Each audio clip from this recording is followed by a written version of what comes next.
The global population continues to face many challenging situations daily. Climate change, financial losses, fear, anxiety, sickness, death. It may sometimes seem like this season of gloom will never end, and many are losing hope. The future may be daunting, but in the midst of your hopelessness, I can assure you that God, who is the creator of this world, still has the world in the palm of his hands, and for this reason, you can still have hope.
Well, we want to welcome you again to the Wednesday night Bible study for the STONECREST Church of Christ.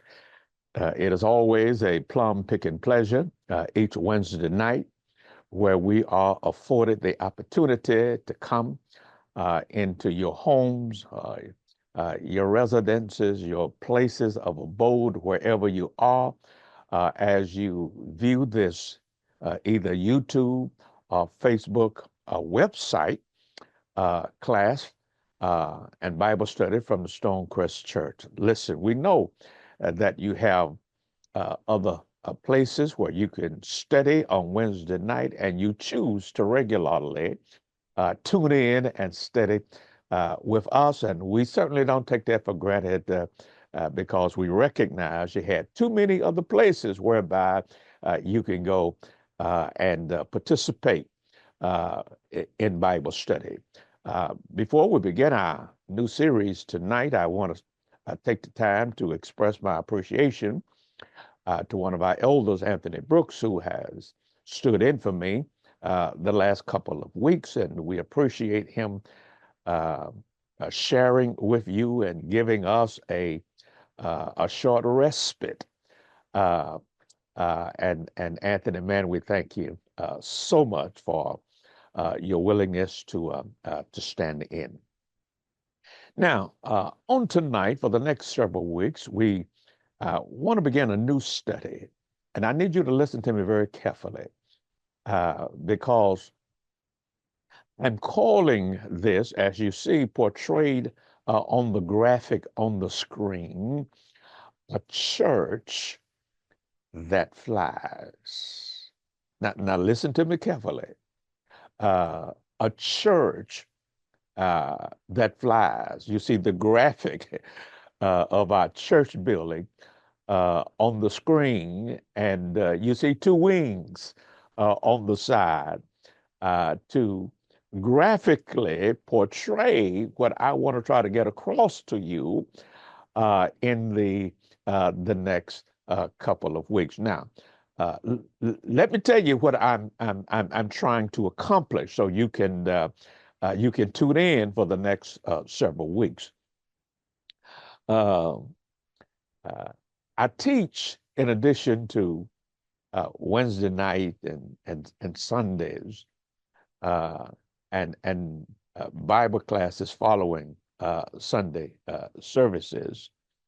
I teach a couple of men that I play golf on a regular basis with. They came to me about first part of the year and said, Dr. Barclay, listen, we absolutely love the time we spend with you on the golf course. An average round of golf is 4 to 5 hours, depending on the pace of play.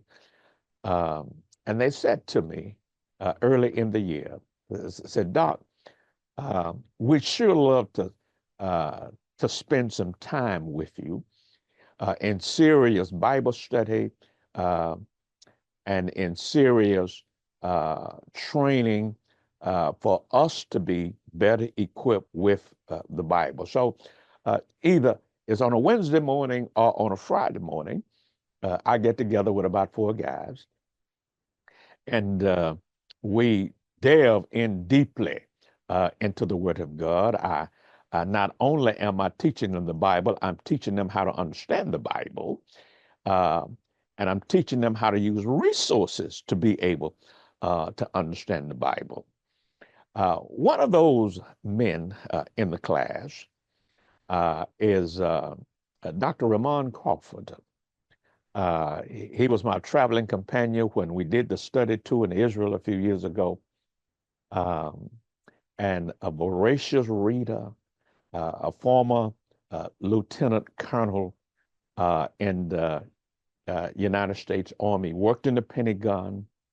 He is a former vice president at Morehouse College right here in Atlanta.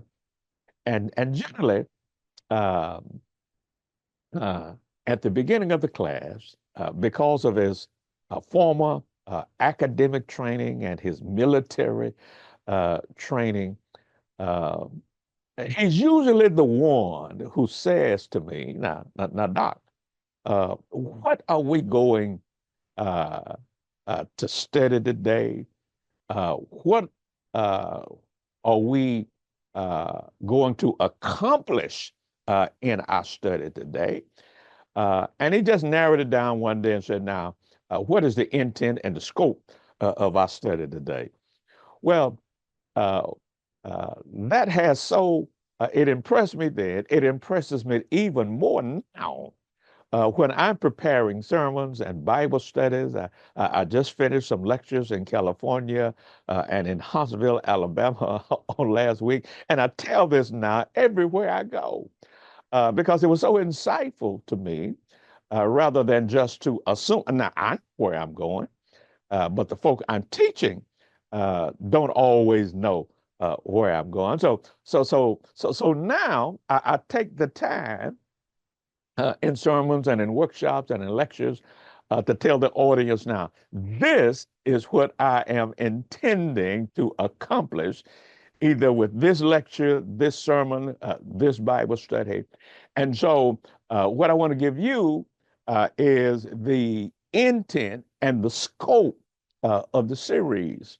I want to tell you up front what I'm trying to accomplish so you can have a level of not only expectation, but appreciation that you know where the intended study is leading to.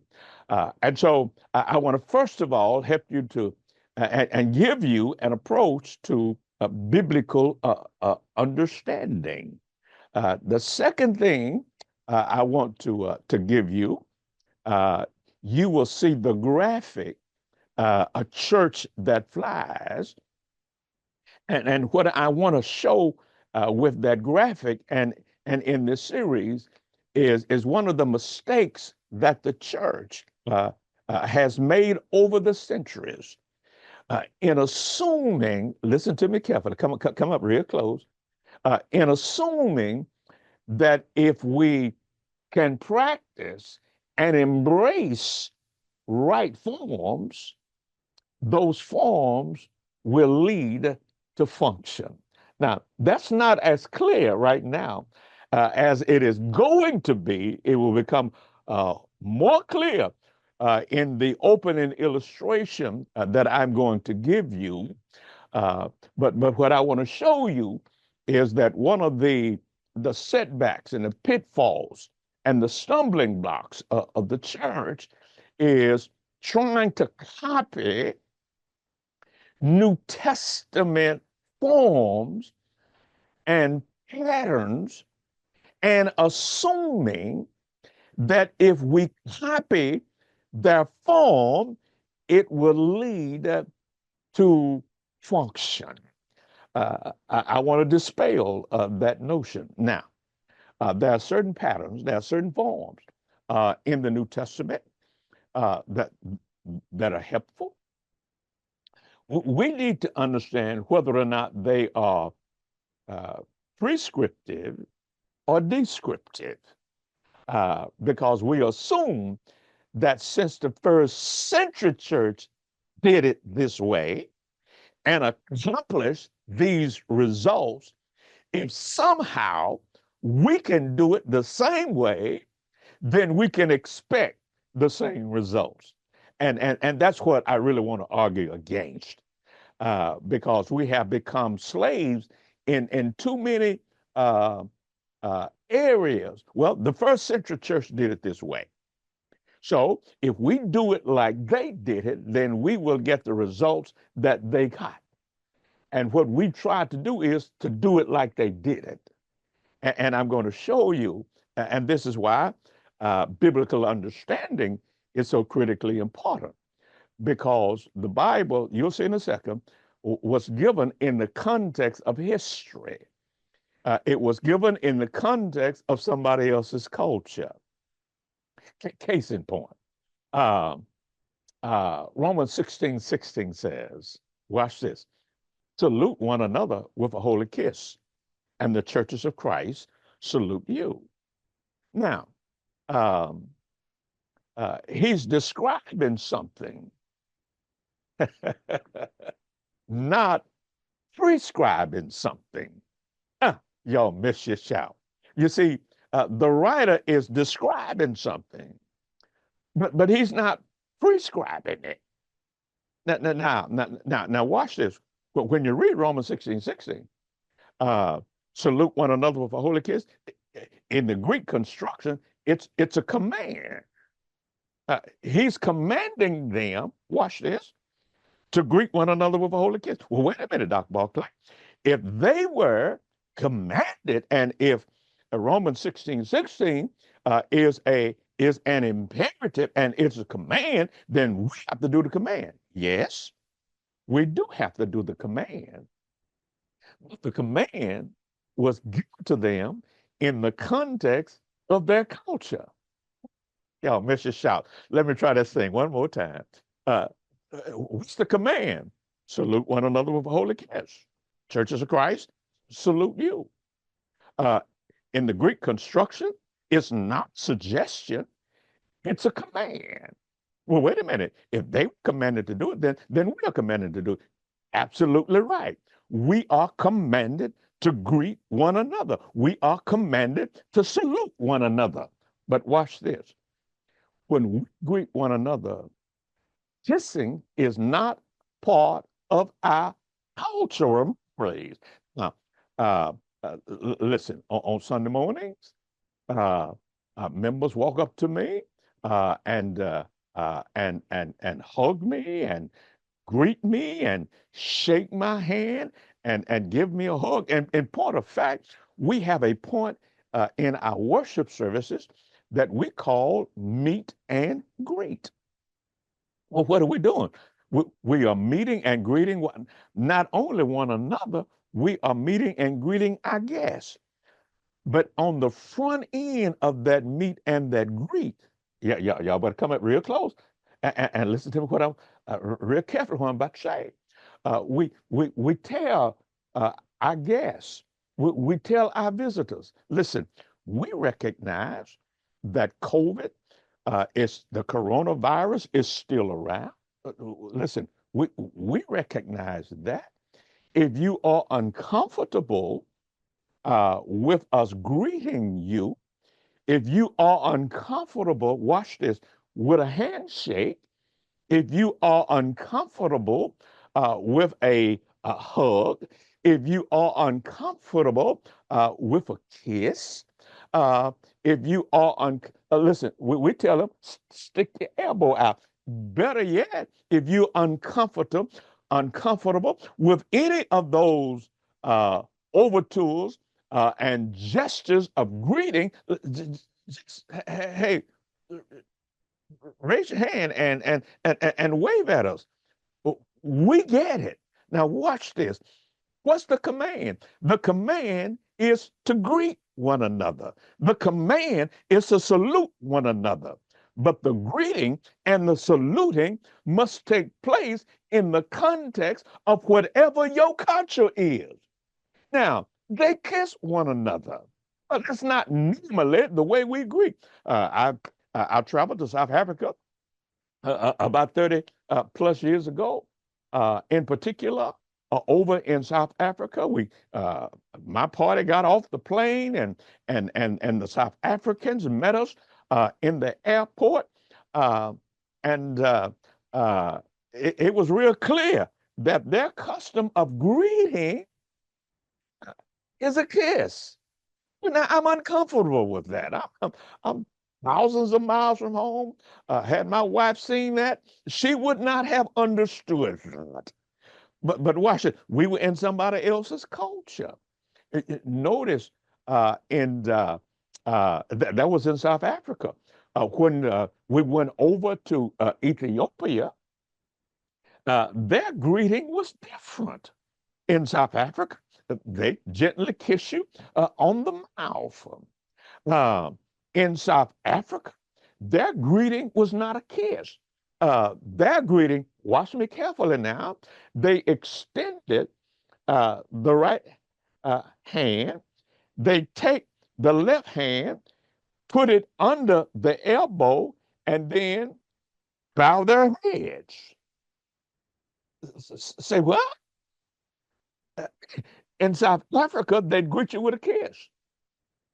Now, in Addis Ababa, Ethiopia, the capital city of Ethiopia, when they would greet you, they'd extend their hands, take the other hands, put it under this hand, and then bow their heads. Watch this. Watch this. When they extended their hands, they were saying, you're an equal. Extended hand. In other words, we're greeting you on equal terms. But then when they bowed their heads, they were saying, uh, we we highly esteem you. Oh, y'all missed this out. All I'm saying, in fact, if you watch the TV, if you watch uh, the the men and women in the Middle East, particularly the men, men of the Arabs, when they would greet you, men would greet one another by kissing one another on either side of the cheek. Okay, please don't miss the preaching point here. The command, Romans 16:16, is to greet one another. The command is to salute one another.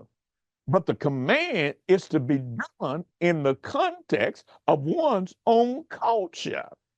Watch this. When if the South African if the South African goes to Ethiopia and start kissing folk, when their form of greeting is an extended hand and the bowing of the head, now somebody is going to be offending somebody. That's what I want to try to get across, and to show you some things uh, in this series that just copying forms doesn't mean that function is going to follow. We'll get into more of that as the series unfolds itself. I'm just trying to share with you now the intent and the scope of the series. So I want to talk about an approach to biblical understanding, which is going to involve some how to study and understand the Bible. We call that hermeneutics. But what series is going to be about is just copying forms does not produce function. Uh, uh, but third thing I want to accomplish in the series is to give you two views and lenses by which one sees the church. I just put on a pair of glasses. Uh, and in my glasses, because of the condition of my eyes, I have three different lenses. Whether you see them or not, I have three different lenses. Uh, I have a lens because of the weakness of my eyes and the degeneration of my eyes. I have a lens that allows me to see writing up close. I mean, that was a time when I didn't have any problems reading the text in these books. But these eyes now, 72 years old, and so I have to bring stuff up close. Well, I got a lens in my glass that will bring this writing far away up close. But I also have um, a lens that will help me to see things afar off. But then I have a third element in my lens because I'm the nature of my work. I'm in my office every day. I'm on my computer every day. I'm on my laptop every day. I'm looking at uh, a cellular phone screen every day. Uh, and as a result, uh, I have a lens that helps me to see clearly uh, because of the brightness that emits from my monitors and my laptops and my that light over time creates problems. And so my ophthalmologists and optometrists thought it necessary that I have a lens to be able to protect against the light coming from these kinds of screens. Now, but I want to show you how the church is to be viewed. We need to see the church biblically. We need to see what the Bible has to say about church. So there's a church in the Bible. There's a church in history. Ooh, let me try that again. There's a church in the Bible. There's a church in history.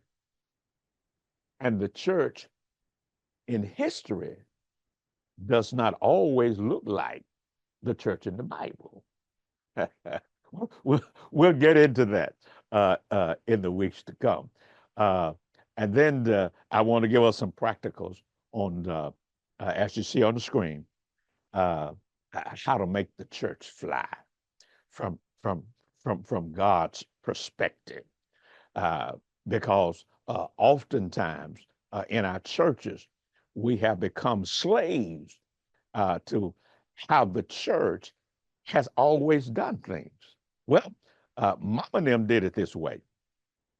Brother Keeble, Brother Hogan, the great uh, pioneers of the past did it this way. So if they did it this way, then we ought to do it this way.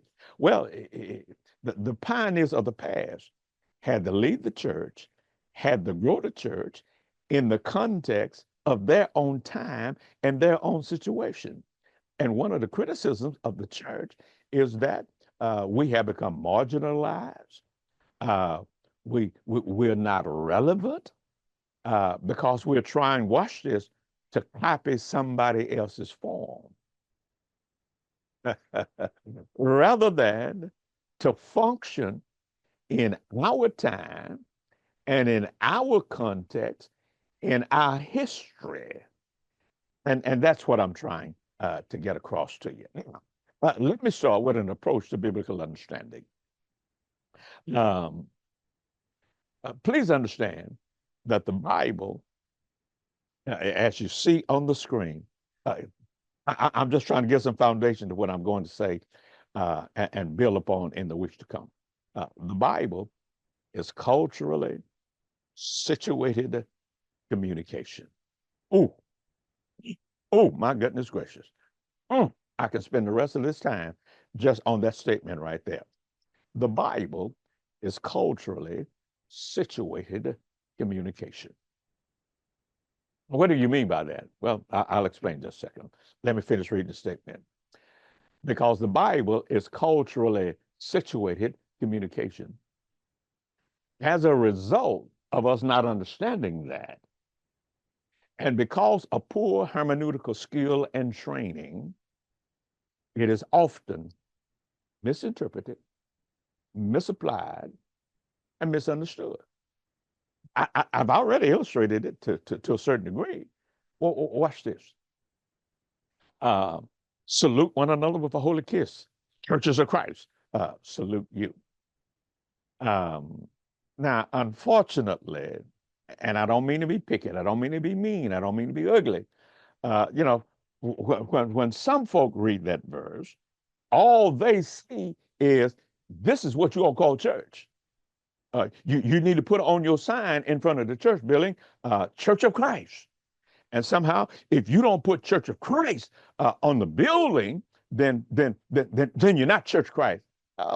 Well, friends, with all due respect, please understand that the first ingredient of rabbit stew is a rabbit. You miss your shot on that one. The first ingredient of rabbit stew is a rabbit.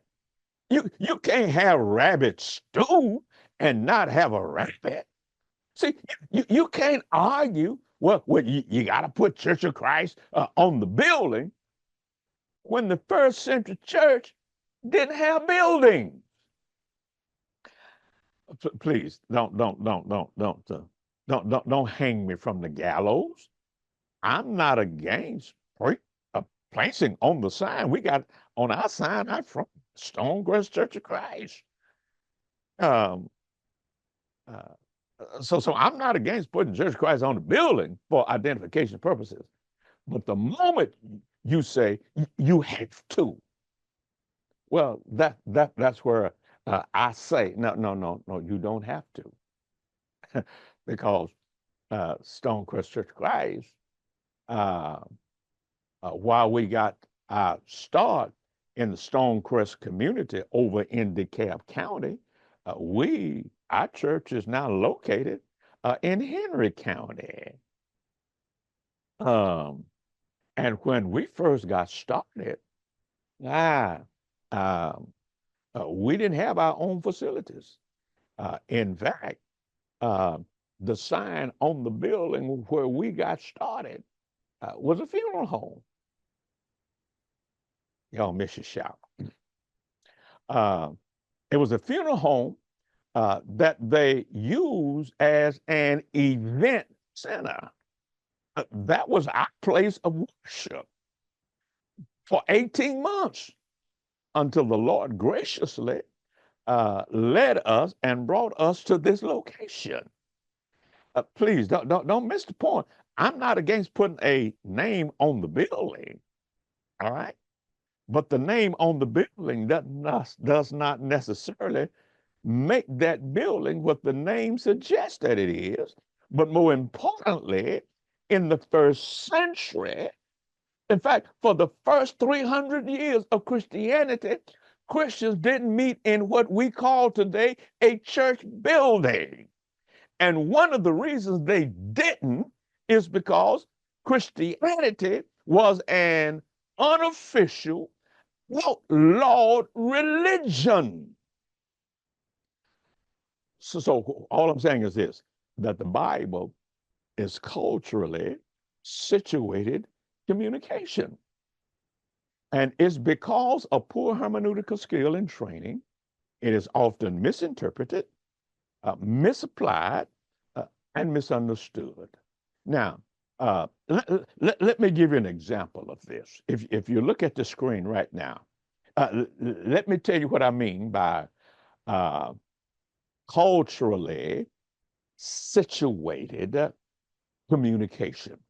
If you look at the graphic on my screen now, uh, it is October the 21st, no, it's Tuesday, October the 22nd.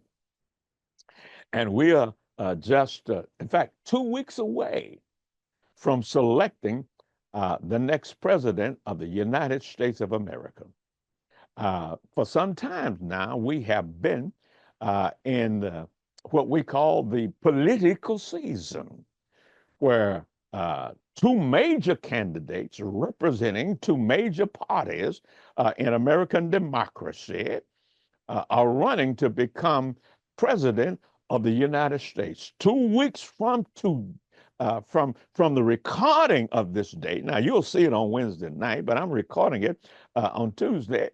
Uh, but 2 weeks from the day of this recording, our nation will go to the polls and will select either Kamala Harris, who is the present sitting vice president of the United States, or the country will elect Donald, who's running again to be president. He was a former president more than 4 years ago, got defeated by Joe Biden and all of the lies and all of the confusion and all of the scandal. Present president of the United States is Joseph R. Biden, who defeated Donald Trump in an election 4 years ago. Now, Mr. Biden's not running it. His vice president is running. Now, I said all that to say this about culturally situated communication. And now, for those of us who are old enough to vote, for those of us who are American citizens, the great majority of us recognize the graphic on the screen. It is the graphic of an elephant, and it is the graphic of a donkey. An elephant and a donkey are animals. A large animal like the elephant, a powerful animal like the elephant represents the Republican Party. But then here's the donkey. Here's the jack. Uh, Here is this creature, stubborn in his nature, but he is the icon and the image of the Democratic Party. Now, for most of us, I didn't have to explain that. In 2 weeks from today, if the donkey is standing on top of the elephant, it means Vice President Harris won. If the elephant is standing on top of the donkey, it meant that former President Trump won. Now, we understand that. Watch this, because in the context of our culture,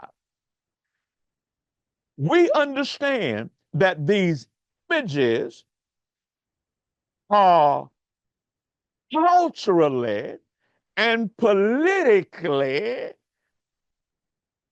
understood.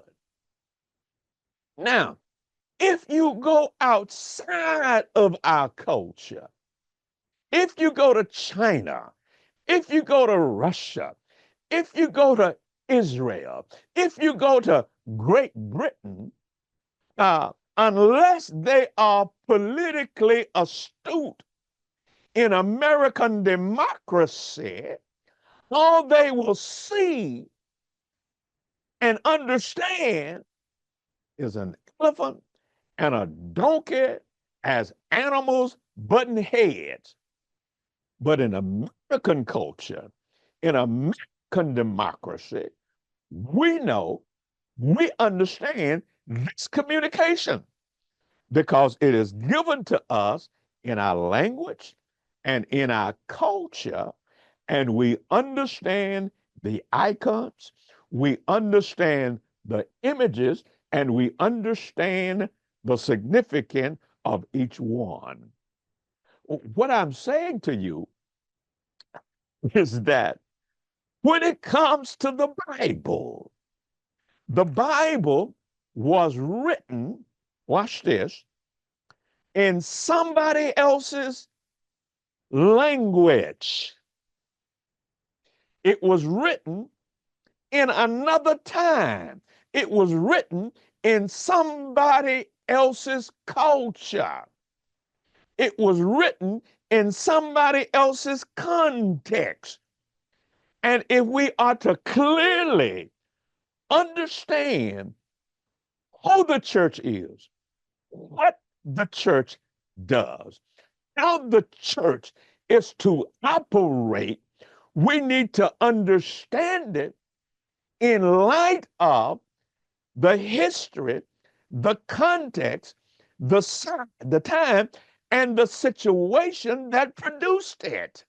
In other words, we are like the people in Russia and in China, in the Middle East, in Africa, in Great Britain. We are outsiders looking at this document, looking in on somebody else's culture, somebody else's history, somebody else's time, and yet, come here, the communication is for us. What did you just say? Oh, let me try this again as I summarize this tonight. When we open up the Bible, we attempt to understand the revelation of God. The revelation of God. Oh, come here close. The revelation of God is complete in the 66 books that we call the Hagios Biblos, the Holy Bible. The revelation is complete, but the revelation was given in the context of history, and history is still going on. but the revelation is complete. And we need to understand the revelation of God, watch this, in our time by understanding what it meant to the people who first received it in their time, in their history, in their culture, in their situation, and in their language. And once we do that, we take what they understood and apply it to our history, our culture, our time, our situation by knowing what God said to them. Then we can know what God is saying to us. I hope you are as excited as I am to be able to learn these principles, because what I'm trying to show you is this, and what I'm getting at is this. One of the reasons our churches are not flying, and one of the reasons our churches are grounded, is because somehow we've been led to believe if we can copy their forms, it will produce their function. And what I'm saying is simply this, and what the Bible is going to argue is this. You have to understand what God said to those people who first received his revelation. God gave it to them in their history. Think for a second. We can go back. Watch this. We can go back in time. We can go to their history.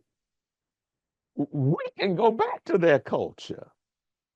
We can even find out their situation at the time this revelation was given. See, we can go back. They couldn't come forward. Oh, you missed your shot on that one. See, God gave it to them in their time, in their history, so they could understand. And he preserved the revelation so you and I could go back to see what he said. Whatever he said, he's still saying. Oh, come on back here next week, and let us continue this thinking. And I tell you, too oftentimes, I'm not so much concerned as you think like I think, as much as I am concerned that you think.